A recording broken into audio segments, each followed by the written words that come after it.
How are you today? Yeah, doing pretty good. Yeah. Awesome. Well, we're going to start this. My name is Dina Centeno. I'm part of learning and design technology at San Diego State University. I'm part of the Hmm. program. Currently, I'm at 561 class with Professor Minjua Wong, and we would like to interview you for a successful story. So I'm going to start with the first question. And the first Hmm. question is, please tell us what's your name and your job title and the organization and company that you work for. Yeah. So my name's Peter von dem Hagen, and my job title is instructional designer. And I currently work for a company called Palo Alto Networks that's based out of Santa Clara, California. Perfect. And can you give us a brief description of what do you do there and what is the significance of your job in the organization or your company? Yeah. Um, it's a fairly large instructional design team that we have. And actually on this team, they break out the content developers from the instructional designers. So I'm on the instructional design piece of it. So I joined in late February, so I've only been there for about 8 months so far. And so what happens is the content developers, most of them come from in-person learning programs where they actually taught technical courses, and they're trying to move a lot of these technical courses, these in-person courses, to online courses because obviously it's more people get access to it, it's more affordable, and so forth. So they give us usually they give us the PowerPoints that they created as part of their training. And our job is to take those PowerPoints and create graphics for them and turn them into really good e-learning, create assessments, stuff like that, turn them into e-learning modules and certifications. That's amazing. How's just like how has the pandemic affected your work since you started like late February? Yeah, so actually I only worked about 3 weeks, and then the pandemic hit and they told us to start working from remotely. And this company, they do not have a work from home policy before that. So I think it was an adjustment for a lot of the team to adjust to how people could work remotely, and for me to have to learn. I think it's the challenge has been building relationships with the team. Yeah, I feel like I really haven't gotten to know them, which has been hard. Every time I meet with them, it's always like work related. There's really no sort of like, we do have team meetings and we try to have small talk, but it's nothing like having lunch together or having a drink together or something like that. So definitely. that's been the hardest part, is really not building the relationship. And a lot of times I'll drop the ball on something, and it's just because it's harder to communicate. There's a lot more stuff that falls through the cracks when you're working remotely. I agree. It happens to me as well. Yeah. Um, Yeah. well, I think it's a challenge for the entire world, but also it's a time of opportunity for instructional design and all this the career Yes, itself. I agree. How has learning design and technology led you to this position?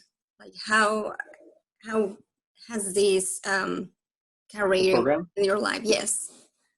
Yeah. So I probably should just step back and sort of give you some context on where I was and what I wanted to do. So I was a technical manager at software companies for quite a few years, Mhm. and it was challenging and it was fun, but it wasn't exactly what I wanted to do, and I knew that for a long time. And I looked back at some point I just looked at it and said, "Is this really what I want to do?" And I really found that I was interested in the learning side of things. Like whenever I was hired people or develop people or put processes, like I really got into how I could document it and put training and put processes in place. And so when I wanted to do a change from my career and do something else, it seemed to me like learning technology was a good path to go in, because I already had the technology background and I had a Mhm. passion for learning. So how do I sort of pull these two together? Um, and so that's where the LDT program came in, because I needed something to, like a bridge to get me from all my skills and experience that I had to where I wanted to go. And obviously I couldn't have done that without some type of education program to help me bridge that gap. And so that's where the LDT program came in really helping me, sort of the stepping stones that I needed to be able to cross over and get to where I am right now. That's amazing. Yeah. How did you learn about the school and the So program? yeah, well, the first thing is I have kids, and I was working pretty hard. So I knew that I need to do something that was fully online. And so I started immediately like filtering for what were online programs. And I found several around the country, but then I said, let's prioritize California because the time zone is going to be better for me. It's the same as everyone else. And also, if it's a public school, that'd be better because it's less expensive if I can find a state school. And that cut it back down to just a few colleges, and San Jose State was one of them. And so when I started to look into their program and I started looking into the courses that they were offering, I saw that there was quite a few that seemed interesting to me, and that's what led me to this program. That's great. And from the program, what classes have proven to be most useful in your field? So the first course I took was I forget what it's called, but it's sort of the education theory course where they teach you about like ADDIE model and performance Yes. objectives and all these sort of models and learning frameworks. And when I first took those, I was like, why am I learning this? And if I want to be an instructional designer, why aren't they teaching me, to use the tools like Storyline or something else or Photoshop and show me like how I can build stuff. And it felt very theoretical, and I didn't quite understand that, but I understand after now why that course is so important, because I go back to it as a foundation whenever I have to build content. And I realized that a lot of these other courses, the Photoshops and things like that, you can take courses online and learn them, but really diving into the learning theory. So I think all the courses around learning theory, and maybe for me also because generally there were sort of two types of people that I saw in these programs. There were teachers that wanted to sort of become more technical and understand how they could sort of add technology to their teaching. And then there were these other type of people like me, which may be more technical and were sort of curious about developing on the education side. So for me, that course was really important because it helped me understand the educational theory side and the processes. So I think that was really important. And then also just some of the other courses around learning theories. I mean, I feel like I still throw those out once in a while, where someone will say, I'll say, oh, the arcs would be really good in this situation for us to look at how we can increase, enthusiasm and so forth. So I think those were probably the two types of courses that I really benefited from. It's very exciting to hear you talk about the classes. It's super exciting to me. Yeah. Yeah. How does a typical day looks like for you when you go to work? Yeah, so everywhere is different, obviously. But since I'm instructional design, and since I'm part of this team that's where I just do the instructional design, the design side of it, my day it's actually quite a bit of a kind of like it's very high paced and it's very production oriented, which has been good for me because coming from the technology side, my design skills were not very good. And I had no idea of like how to really create like a really beautiful e-learning course. I mean, I remember just seeing some of those and going like, how do people even think about this to create these kind of great animation and so forth. So the team I'm on now is really design oriented, which has helped me build my design skills. So really what I do is we use a product called Evolve, which is an e-learning framework. It allows you to create courses and then you export them as SCORM files, which can then be imported into an LMS. And Evolve is pretty popular now. Facebook, Google, a lot of big companies are moving to it. So we work in Evolve, and I'm given these PowerPoints of courses that were previously taught in person. And my job is and I go through each of these slides and I create these lessons. And so some of it is using the components. They have all these different components like accordion components and gallery components and so forth. And I move that content into it. And then when there's some type of a graphic that needs to be created, anytime I always try to think of how to create things into graphics because images are better than text. And so I'm always thinking like, what kind of graphics can we add to it? And so I use Illustrator to create graphics. So most of it is around creating those courses, and then there's really just reviewing other people's courses and some process around that. Yeah. That's awesome. How do you measure the impact of what you designed? It's hard in this course. We do have a rating that we add, sort of a survey that happens at the end of the course, and we have to get something like 85% approval on it. Otherwise, we kind of get a bad review to our team. So there's a lot of pressure for us to create like really high quality courses.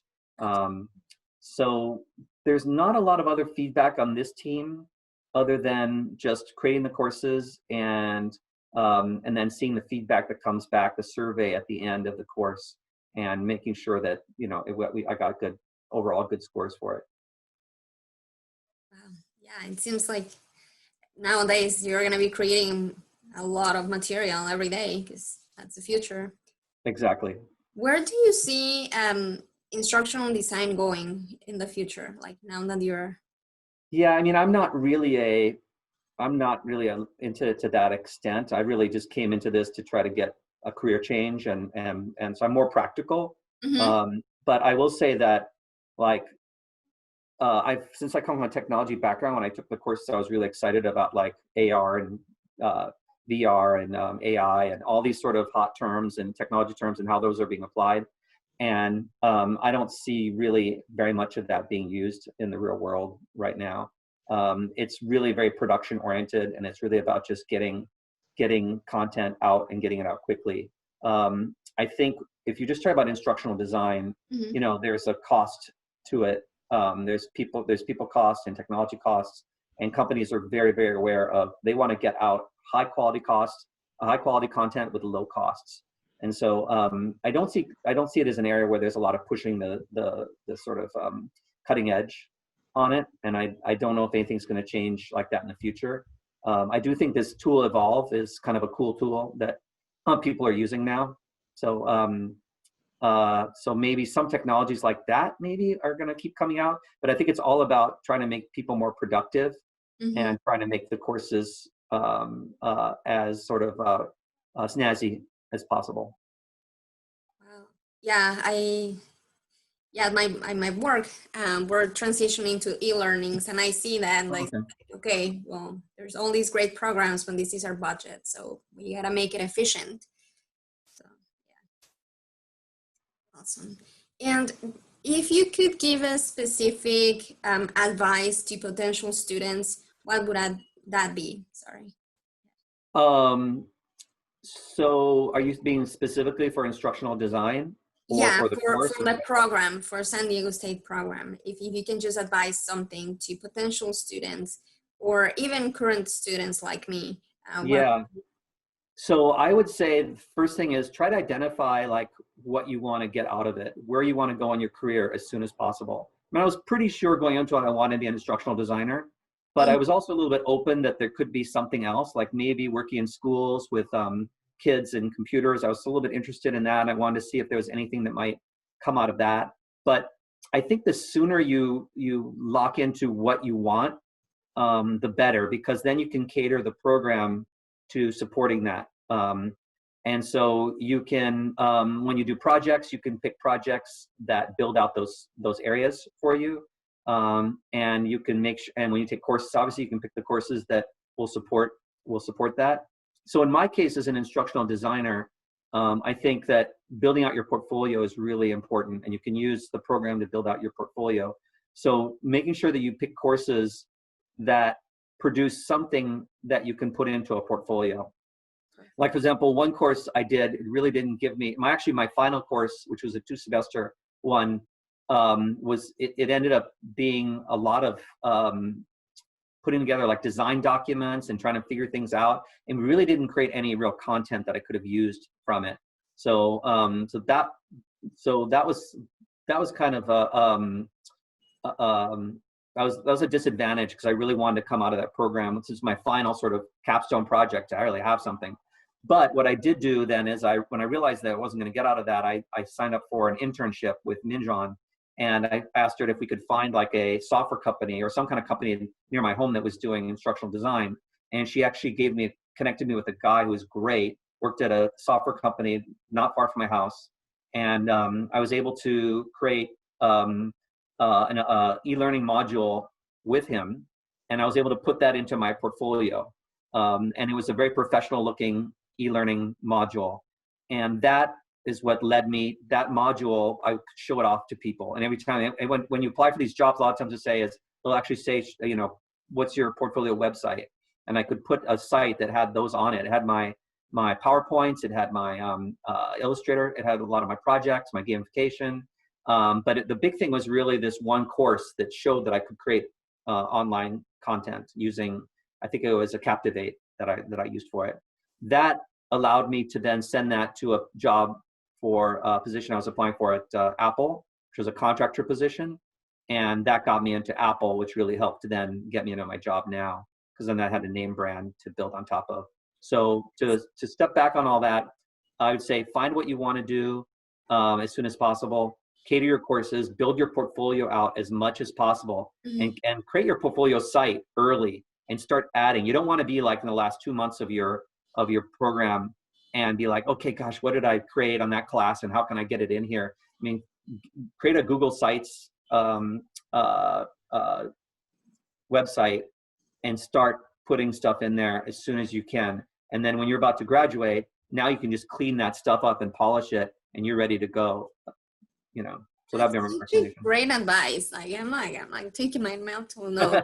The good thing is I'm recording, but yeah. Oh man. Well, my last question for you. That was such a good advice. But my last question: if you could describe the program with one word, what word would it be? Yeah. I would say for me specifically, it's probably bridge. You know, for me it was a bridge. Because I had this set of skills, and I was like, how do I get to where I want to get? And I was lucky in a sense, like I got my previous company to let me switch into a content position where I was creating some technical documentation, but it really wasn't e-learning or education technology yet. And there was just no way I was going to be able to make that switch unless I had a master's program, a master's degree. A certification, I think, wouldn't have done it for me.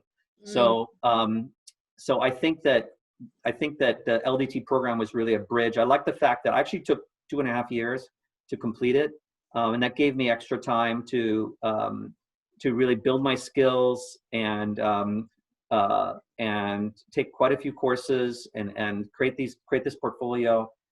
That then allowed me to make that step, because when I graduated, I was applying for jobs. I got almost no responses. It was very scary. I was like, it was really hard to get that first contract job, because I was competing against people that had years and years of experience, and why should they go with this guy who's just out of school, you know?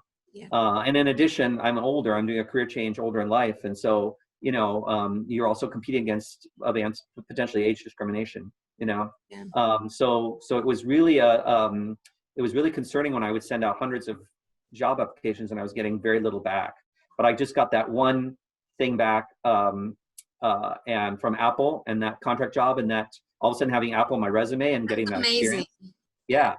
And then I did that for 6 months, and then I applied for a lot of jobs again, not getting much. I finally got a full-time job at Palo Alto Networks, and now I feel like I've, you know, about a year. I have like over a year experience, and so now I'm getting more. I'm getting contacted more by recruiters, and I'm finally getting in a position where I'm more competitive. So bridge. This was a bridge to get to where I am now. Yeah. No, it's a great word to describe it. Well, do you have any question for me? Anything? Let me see if there's anything. I was looking at your questions. I think I answered most of your questions. I was looking at some of the ones you asked, and I think I did it. Yeah. So you said, what are you doing? So what type of position are you working at now? So I'm a medical software trainer. So I work for Mhm. Scripps at San Diego. I don't know. Okay. Yeah, we do have a lot of hospitals, 5 hospitals, and like over 65 clinics and all kinds of things. But what I do for them is train the physicians and the nurses with the medical software. And now I do normally regular classes, but now we're going into virtual classes since the pandemic, and now we're transitioning into e-learning. So I'm currently recording my classes, and in the future, we're just going to start doing things in Captivate and Camtasia. So it's kind of like, So you were actual teacher, like you were having in-person people came and you taught yes, them and stuff? yes, but it's all medical. Yeah, but that's great that you have that experience, standing up in front of people and being able to teach them. So the reason you're in this program is so you can sort of, again, you can also bridge to where you can do the online stuff better. Yes, better. And I think that I'm passionate about making things simpler for people, because like at Yeah. least in medical, there's so many workflows that are complicated. But if I can just like make it simple to understand, yeah, it's just gonna be easier. And not only medical, there's so many industries out there that needs like technical stuff to become simple and easy, and just, yeah, that's my goal. Yeah, well, having the technical, I feel like having that technical experience has really helped me, that technical background. Like I have to, it's all about differentiating yourself from other people out there. Yeah.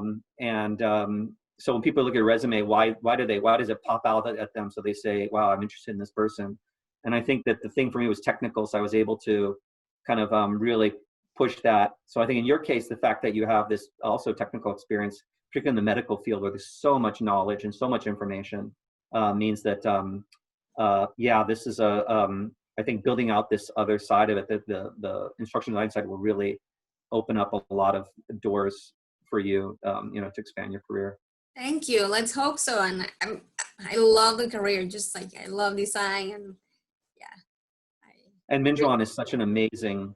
How long have you been on the program for? And this is my second class. Only your second class? Mm-hmm.